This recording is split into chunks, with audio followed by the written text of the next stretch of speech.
இப்போ யாராவது உங்ககிட்ட வந்து நீ எதுக்கு ஃப்ரீ ஃபயர் விளாட்ற அப்படின்னு கேட்டாங்கன்னா ஒன்று தெரியலன்னு சொல்லுவோம், இல்லாட்டி என்டர்டைன்மெண்ட்டுக்காக விளாட்றேன் அப்படின்னு சொல்லுவோம். வேற எதுவும் நம்மளுக்கு சொல்ல தெரியாது. ஆனால் இதுக்கு முன்னாடி விளையாண்ட பிளேயர்ஸ்ட்டை போய் நீங்கள் எதுக்கு ஃப்ரீ ஃபயர் விளாடுங்க அப்படின்னு கேட்டால் அவங்க சொல்கிற பதிலாக பார்த்தா நம்மளுக்கே ஆச்சரியமா இருக்கும். காரணம் என்ன தெரியுமா? அப்பயே மற்ற கேம் பிளேயர்ஸ்லாம் திரும்பி பார்க்குற அளவுக்கு மில்லியன் கணக்கில் டவுன்லோட் பண்ண கேம்னா அது ஃப்ரீ ஃபயர் தான். அப்போலாம் ஃப்ரீ ஃபயர் விளாடாத பிளேயர்ஸே இருக்க மாட்டாங்க. அது 2018 2019 காலகட்டத்திலாம் ஃப்ரீ ஃபயர் விளாடாத பிளேயர்ஸ் இருக்க மாட்டாங்க.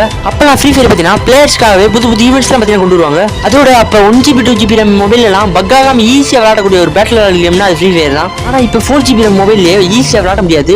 காரணம் என்னன்னு பார்த்தீங்கன்னா ஃப்ரீ ஃபயர் பேன் ஆனது தான். ஆமாங்க, free fire pan ஆனதுலேருந்து 1GB 2GB எல்லாம் ஃப்ரீ ஃபயர் ஏற்றி விளையாடவே முடியாது. ஏன்னா அந்த அளவுக்கு கிராபிக்ஸை பார்த்தீங்கன்னா ஃப்ரீ ஃபயர் மேக்ஸில் கொடுத்து வச்சிருக்காங்க. ஃப்ரீ ஃபயர் பேன் ஆனோடனே ஓல்டு பிளேயர்ஸ்லாம் ஃப்ரீ ஃபயர் விட்டு போக ஆரம்பிச்சாங்க. அதோட ஃப்ரீ ஃபயர் மேக்ஸ் வந்து இருந்து கனகாரன் ஒவ்வொன்றா ரிட்டர்ன் பேக் விட ஆரம்பிச்சான். இந்த ரிட்டர்ன் பேக்னாலே பிளேயர்ஸ் முக்கால்வாசி பேர் ஃப்ரீ ஃபயர் விட்டு போக ஆரம்பிச்சாங்க. ஃப்ரீ ஃபயரோட மவுஸும் குறைஞ்சிச்சு. உங்களுக்கு ஃப்ரீ ஃபயர் பிடிக்குன்னா இந்த வீடியோ லைக் பண்ணிட்டு அப்படியே ஃப்ரீ ஃபயரை பற்றின அப்டேட் தெரிஞ்சுக்கிறது நம்ம சேனலை சப்ஸ்கிரைப் மட்டும் பண்ணி